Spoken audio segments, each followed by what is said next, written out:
El viento cortante de octubre azotaba las ventanas abiertas del castillo de Roca Negra, arrastrando consigo el hedor nauseabundo a carne en descomposición y el eco lejano de lamentos que resonaban por los fríos corredores de piedra. Allí, en una cama sucia, yacía un hombre cuya respiración irregular parecía el último suspiro de un reino en ruinas. Sus manos temblorosas aferraban las sábanas ensangrentadas, mientras sus ojos vidriosos se clavaban en el techo como buscando en las sombras danzantes una redención que jamás llegaría. Era 19 de octubre de 1216, y Juan Plantagenet, antaño rey de Inglaterra, señor de Irlanda, duque de Normandía, agonizaba solo, abandonado incluso por sus propios pensamientos. Pero no siempre fue así. Hubo un tiempo, no muy lejano, en que ese mismo hombre caminaba por los salones del poder con la arrogancia de quien creía tener el mundo en sus manos. Juan, el hijo menor de Enrique II y Leonor de Aquitania, nació en 1167 como una promesa dorada en una dinastía que dominaba media Francia y toda Inglaterra. Su nombre de pila cargaba la esperanza de un futuro glorioso, pero el destino, con su cruel ironía, ya susurraba otros planes. Durante su juventud, Juan observó desde lejos el brutal juego del poder. Sus hermanos mayores, Enrique, el joven rey, Ricardo Corazón de León y Godofredo de Bretaña, disputaban entre sí y contra su propio padre las tierras que componían el vasto imperio Plantagenet. Era un espectáculo sangriento de ambiciones desatadas, donde la lealtad familiar valía menos que una moneda de cobre. Juan aprendió pronto que la supervivencia dependía no del honor, sino de la astucia y de la capacidad de identificar el momento exacto para clavar la daga en la espalda del enemigo, incluso si ese enemigo era de su propia sangre. Cuando Ricardo partió para la Tercera Cruzada en 1189, dejando atrás un reino que conocía más por las leyendas que por los hechos, Juan sintió por primera vez el dulce sabor del poder verdadero. Como regente de facto, se movía por los palacios ingleses con la desenvoltura de quien finalmente había encontrado su lugar en el mundo. Sus ojos, entonces brillantes y calculadores, estudiaban cada movimiento de los nobles, cada susurro de los sirvientes, cada temblor en las voces de aquellos que se atrevían a cuestionar su autoridad. Era un depredador en su hábitat natural, y durante algunos años pareció que el destino finalmente sonreía al hijo menor despreciado. La muerte de Ricardo en 1199, alcanzado por una flecha durante el sitio del insignificante castillo de Chaluz-Chabrol, abrió ante Juan un horizonte que jamás había imaginado alcanzar. El trono de Inglaterra, las vastas tierras francesas, el control sobre rutas comerciales que conectaban continentes enteros, todo eso ahora le pertenecía por derecho. En la ceremonia de coronación en la abadía de Westminster, el 27 de mayo de 1199, y Juan sintió el peso de la corona dorada sobre su cabeza como una confirmación divina de su destino. Las campanas repicaban por toda Londres y las aclamaciones de la multitud resonaban en los cielos como un coro celestial celebrando su ascenso. Pero el poder, como Juan pronto descubriría, era una bestia hambrienta que devoraba a sus propios amos. En los primeros años de su reinado, logró mantener la ilusión de control. Sus decisiones se implementaban con brutal eficiencia, sus enemigos se silenciaban con una combinación de oro y acero, y sus súbditos se inclinaban ante su presencia con el temor reverencial que él creía merecer. Los informes que llegaban de sus tierras francesas hablaban de cosechas abundantes, arcas repletas y una nobleza aparentemente sumisa. Era una sinfonía de éxito que arrullaba a Juan en una falsa sensación de invencibilidad. Sin embargo, en las sombras de los grandes salones comenzaban a fermentar las semillas de la discordia. Felipe Augusto de Francia, un hombre cuya paciencia era igualada solo por su sed de venganza, observaba cada movimiento del rey inglés con la atención de un buitre esperando el momento de la muerte. Las cartas interceptadas por los espías franceses revelaban las primeras grietas en la administración de Juan, súbditos descontentos, nobles cuestionando decisiones, mercaderes quejándose de impuestos exorbitantes. Lo que comenzó como susurros aislados gradualmente se transformaba en una sinfonía de descontento que resonaba de castillo en castillo, de aldea en aldea. La primera gran humillación llegó en 1204 Presenners, cuando Juan perdió Normandía ante Felipe Augusto. La campaña militar que debería haber sido un paseo triunfal se convirtió en una vergonzosa derrota. Castillos que pertenecían a la familia Plantagenet durante generaciones fueron abandonados sin luchar, los soldados desertaron en masa y el propio Juan se vio obligado a huir a través del Canal de la Mancha en una embarcación que se balanceaba como una hoja al viento. Cuando finalmente pisó suelo inglés, sus ojos ya no brillaban con la misma confianza. Había en ellos ahora una sombra de duda,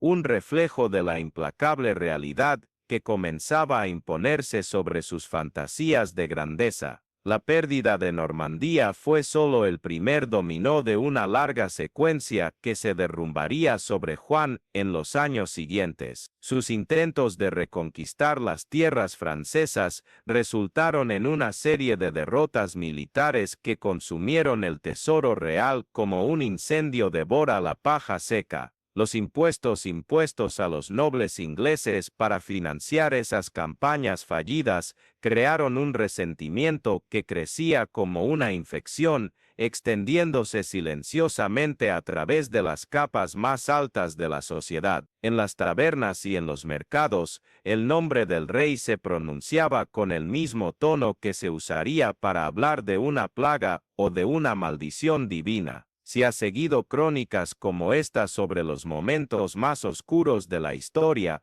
considera suscribirte a nuestro canal para no perderte los próximos episodios que revelan cómo el poder absoluto puede destruir incluso a los hombres más poderosos de su época. El conflicto con el Papa Inocencio III sobre el nombramiento del arzobispo de Canterbury fue la gota que rebasó el vaso, transformando el descontento en una abierta rebelión. Cuando el Papa puso a Inglaterra bajo interdicto en 1208, prohibiendo la celebración de sacramentos en todo el reino, Juan respondió con una furia que revelaba más desesperación que autoridad. Confiscó propiedades de la Iglesia, exilió obispos e incluso llegó a amenazar de muerte a cualquier clérigo que osara desafiar su autoridad. Pero sus acciones, lejos de demostrar fuerza, solo evidenciaban cuánto había perdido el control de la situación. La misma Iglesia,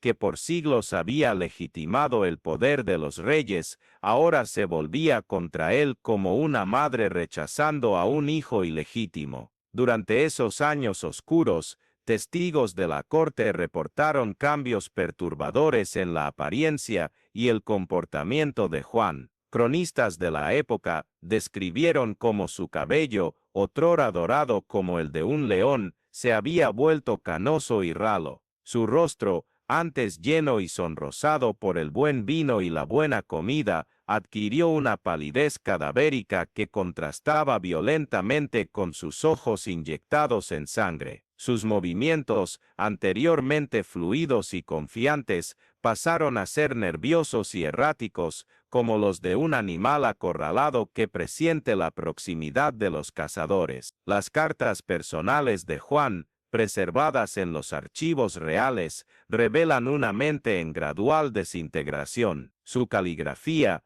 antes elegante y controlada, se volvió irregular y temblorosa. Las frases comenzaban con una idea y terminaban con otra completamente diferente, como si sus pensamientos fueran interrumpidos por fantasmas invisibles que susurraban dudas en sus oídos. En una carta dirigida al Papa en 1212, Juan escribió: «Las piedras de mi reino gritan contra mí, y hasta el aire que respiro parece conspirar para mi ruina». Era el desahogo de un hombre que comenzaba a comprender que había perdido no solo territorios y tesoros, sino también su propia cordura. La excomunión papal en 1209 fue el golpe que quebró definitivamente el prestigio de Juan. En un reino donde la legitimidad real dependía de la aprobación divina, ser rechazado por la Iglesia equivalía a una sentencia de muerte política. Los súbditos,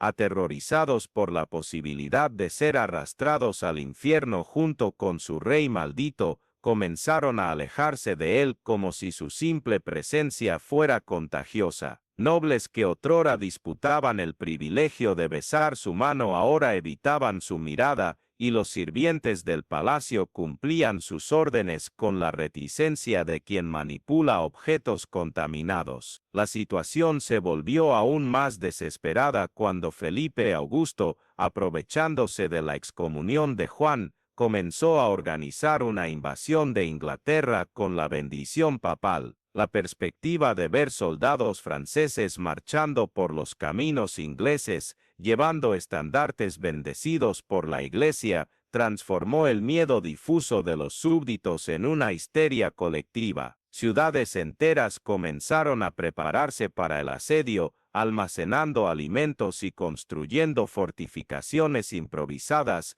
mientras los nobles más poderosos susurraban entre sí sobre la posibilidad de abandonar a Juan antes de que fuera demasiado tarde. Fue en este contexto de pánico generalizado que Juan tomó una de las decisiones más humillantes de su vida: someterse completamente al Papa Inocencio III. En mayo de 1213 ante una multitud de testigos en el castillo de Dover, Juan se arrodilló ante el legado papal y entregó las coronas de Inglaterra e Irlanda como símbolos de su sumisión total. El ritual, cuidadosamente orquestado para maximizar la humillación, fue descrito por cronistas como la muerte simbólica de un rey que ya no era más que la sombra de sí mismo. La reconciliación con Roma trajo solo un alivio temporal. La amenaza de invasión francesa fue temporalmente alejada, pero el precio pagado por esa seguridad fue la transformación de Inglaterra en una especie de vasallo papal. Juan, que otrora se jactaba de no inclinarse ante ningún hombre, ahora debía lealtad formal a un pontífice que vivía a miles de kilómetros de distancia. La ironía de la situación no escapó a sus críticos, quienes comenzaron a llamarlo el rey que reina por permiso de Roma. Pero lo peor aún estaba por venir. La batalla de Bubines, el 27 de julio de 1214 fue el último clavo en el ataúd de las ambiciones continentales de Juan. La coalición que había formado con el emperador Otón IV y otros enemigos de Felipe Augusto fue aplastada de una forma tan completa que resultaba cómica, si no fuera trágica. Juan, que había invertido años de planificación y fortunas incalculables en esta campaña, vio a sus aliados capturados o muertos, mientras él mismo fue forzado a huir del campo de batalla como un cobarde común. Las noticias de la derrota llegaron a Inglaterra incluso antes de que él consiguiera cruzar el canal, y cuando finalmente desembarcó en Portsmouth, fue recibido no con honras reales, sino con un silencio embarazoso que era más devastador que cualquier insulto. La derrota en Bubines fue el catalizador que transformó el descontento latente de los nobles ingleses en una abierta rebelión. Los varones, ya exhaustos por los impuestos exorbitantes impuestos para financiar las aventuras militares fallidas de Juan, vieron en la humillación de Bubines la prueba definitiva de que su rey era no solo incompetente, sino también maldito. Liderados por figuras como Roberto Fitzwalter y Eustacio de Besse, comenzaron a organizarse en una confederación que tenía un objetivo muy claro: limitar drásticamente los poderes de Juan, o si fuera necesario, removerlo completamente del trono. Los meses que siguieron a Bubines estuvieron marcados por una atmósfera de conspiración que penetraba todos los niveles de la sociedad inglesa. En las tabernas, los comerciantes susurraban sobre las últimas humillaciones del rey. En los castillos, los nobles intercambiaban correspondencia cifrada sobre planes de resistencia. En los monasterios, los monjes copiaban textos antiguos que hablaban sobre el derecho de los súbditos a rebelarse contra los tiranos. Era como si toda Inglaterra fuera una olla a presión a punto de explotar, y Juan, aislado en sus palacios cada vez más vacíos, parecía ser la única persona que no comprendía la gravedad de la situación. Los intentos de Juan por reconquistar la lealtad perdida mediante concesiones y promesas solo confirmaron su debilidad ante los varones rebeldes. Cada nueva oferta de negociación no era vista como un gesto de buena voluntad, sino como una evidencia de su desesperación y vulnerabilidad. Los cronistas de la época relataron que, durante estas reuniones, Juan a menudo perdía el control emocional, pasando de súplicas patéticas a explosiones de rabia impotente en cuestión de minutos. Su voz, otrora firme y autoritaria, se había vuelto chillona y temblorosa, como la de un hombre que ya no creía en sus propias palabras. La situación llegó a su punto crítico en la primavera de 1215 Vines, cuando los varones rebeldes marcharon sobre Londres con un ejército que crecía cada día. La capital del reino, que debía ser el último bastión de la autoridad real, abrió sus puertas a los rebeldes sin ofrecer resistencia. Fue una traición colectiva que dejó a Juan completamente aislado, reducido a negociar con sus propios súbditos como un prisionero implorando clemencia. El simbolismo era devastador: el rey de Inglaterra, rodeado de enemigos en su propia capital, obligado a aceptar términos dictados por hombres que teóricamente le debían obediencia absoluta. La firma de la Magna Carta en Runnymede, el 15 de junio de 1215 Vines, marcó el momento en que Juan Plantagenet dejó de ser verdaderamente rey. El documento, que limitaba drásticamente sus poderes y establecía mecanismos para controlar sus acciones, fue firmado por manos que temblaban visiblemente. Testigos relataron que, durante la ceremonia, Juan miraba fijamente el pergamino como si leyera su propia sentencia de muerte. Y de cierta manera, así era. La Magna Carta no era solo un tratado político, era el certificado de defunción de la monarquía absoluta en Inglaterra y el nacimiento de un sistema donde el rey sería solo un hombre entre otros, sujeto a las mismas leyes que sus súbditos. Pero Juan,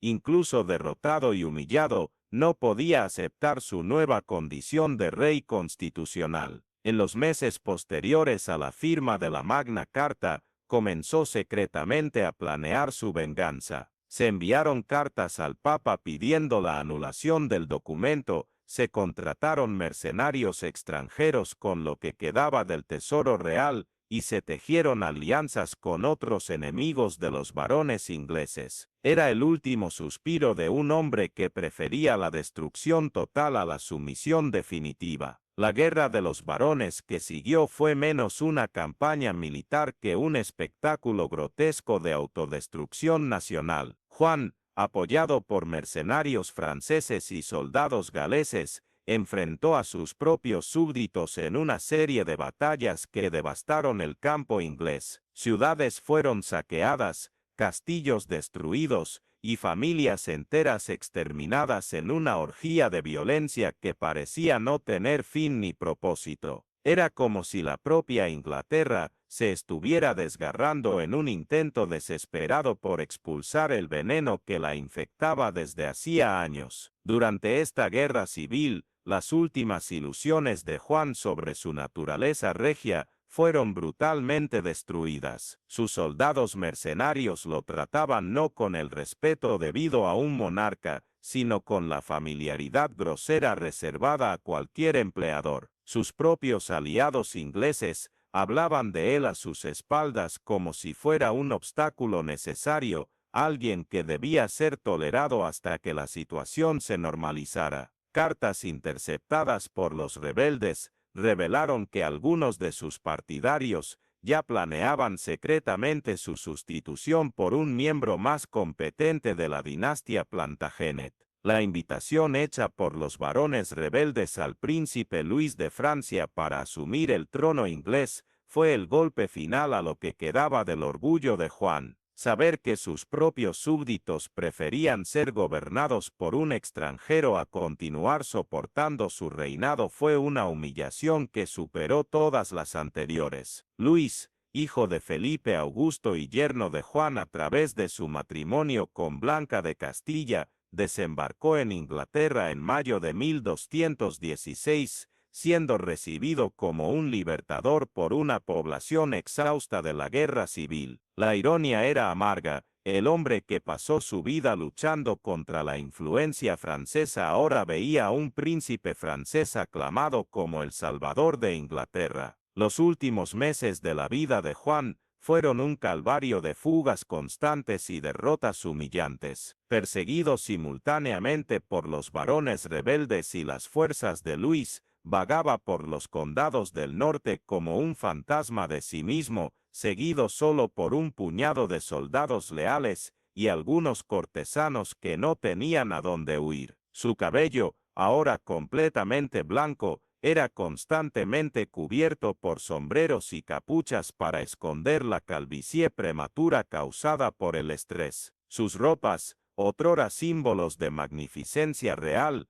se habían convertido en andrajos que apenas disimulaban un cuerpo consumido por la enfermedad y la desesperación. Las últimas cartas dictadas por Juan revelan una mente atormentada por la paranoia y el remordimiento. Hablaba constantemente de conspiraciones imaginarias, acusaba a sirvientes leales de traición y alternaba entre momentos de furia impotente y periodos de profunda melancolía. En una carta dirigida a su hijo Enrique, de apenas 9 años, Juan escribió: «Hijo mío, cuando estas palabras lleguen a ti, quizá ya solo sea un recuerdo amargo. Aprende de mis errores, pues un reino perdido por incompetencia jamás puede ser reconquistado por la fuerza». Era la confesión de un hombre que finalmente comprendía la magnitud de su fracaso. La enfermedad que lo abatiría en sus últimos días fue descrita por los cronistas como una fiebre maligna que consumía su cuerpo por dentro y por fuera. Médicos llamados a toda prisa diagnosticaron una inflamación en los intestinos,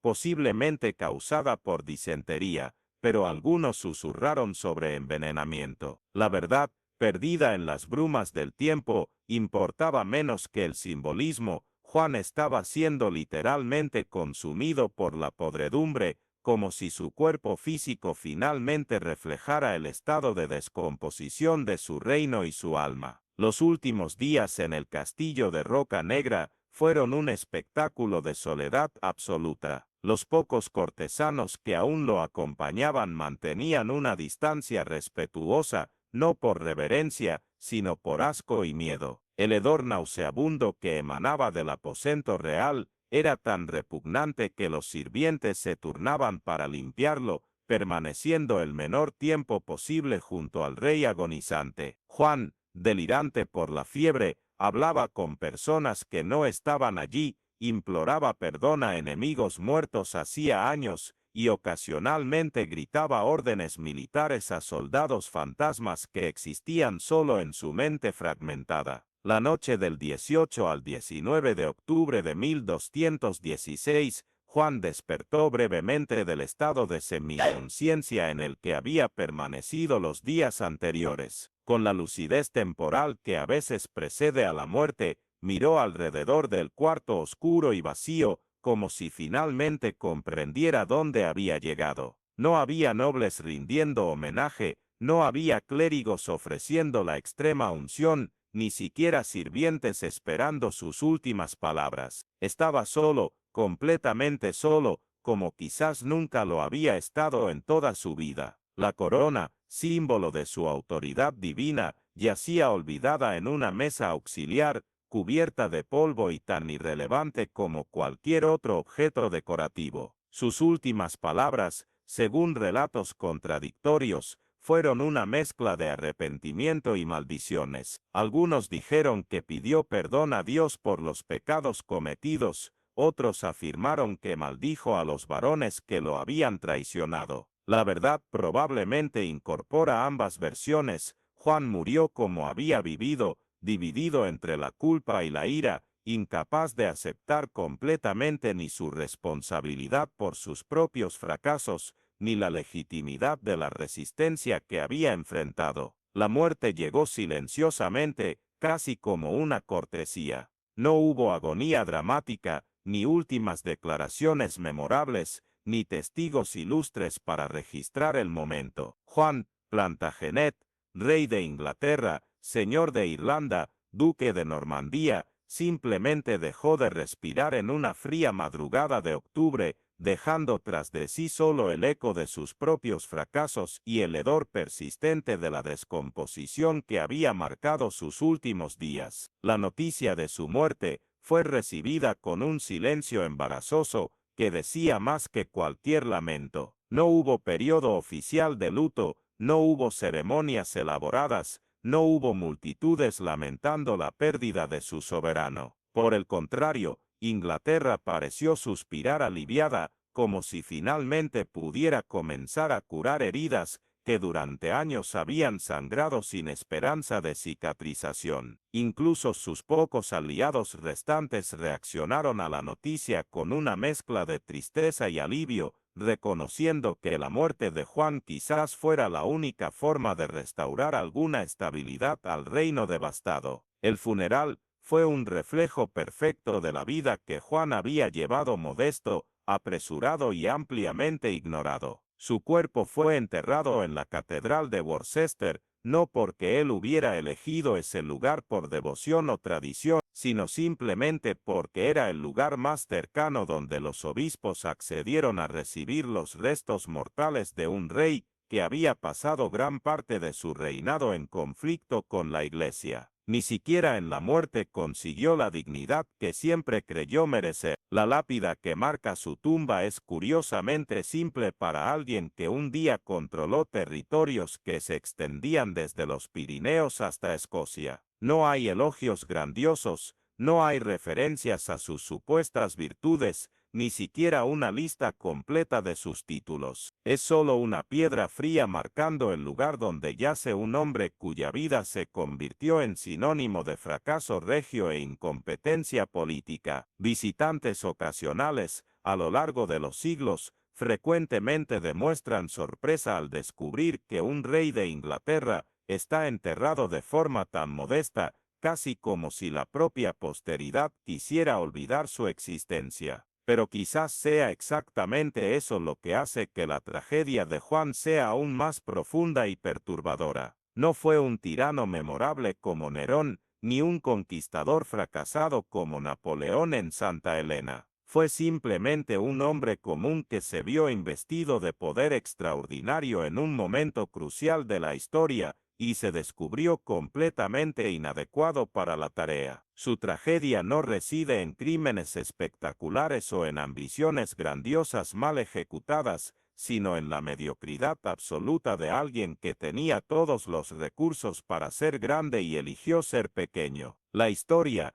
esa juez implacable que canoniza héroes y condena villanos, reservó para Juan Plantagenet el castigo más cruel de todos: la irrelevancia. No es recordado como un gran rey ni como un gran tirano, sino simplemente como el hombre que perdió todo y no dejó nada de valor tras de sí. Incluso sus errores, que podrían al menos servir como lecciones para futuras generaciones, fueron tan banales y previsibles que se convirtieron en meros ejemplos de incompetencia administrativa en libros de historia especializados. Su legado más duradero, irónicamente, fue la Magna Carta, un documento que firmó contra su voluntad e intentó anular tan pronto como le fue posible. La limitación del poder real que tanto lo aterrorizó en vida se convirtió en el fundamento sobre el cual se construyó toda la tradición constitucional occidental. Juan, que soñaba con ser recordado como un monarca absoluto,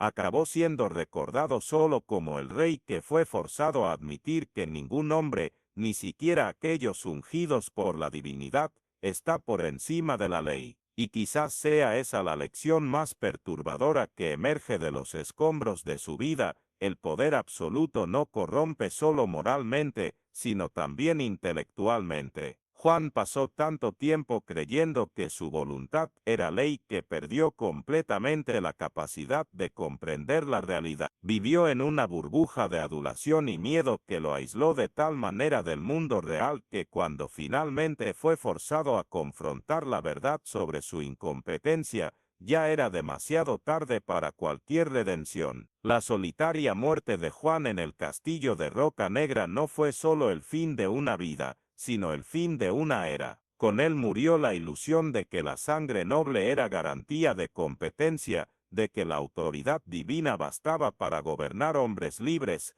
de que la fuerza bruta podía sustituir indefinidamente la legitimidad política. Su cadáver llevó a la tumba no solo los sueños frustrados de un hombre fracasado, sino toda una concepción medieval de la realeza que ya no podía sostenerse ante las transformaciones sociales y políticas de su tiempo. Así terminó la vida de Juan sin tierra, el rey que lo tuvo todo y lo perdió todo, que reinó sobre vastos territorios pero murió sin poseer siquiera la estima de sus súbditos. Su historia permanece como un lúgubre recordatorio de que el poder, cuando está divorciado de la competencia y la legitimidad, no es una bendición sino una maldición que consume tanto al gobernante como al gobernado. En la glacial soledad de aquella habitación en el castillo de Roca Negra, mientras la vida se desvanecía de sus ojos vidriosos, Juan finalmente comprendió una verdad que había pasado la vida intentando negar: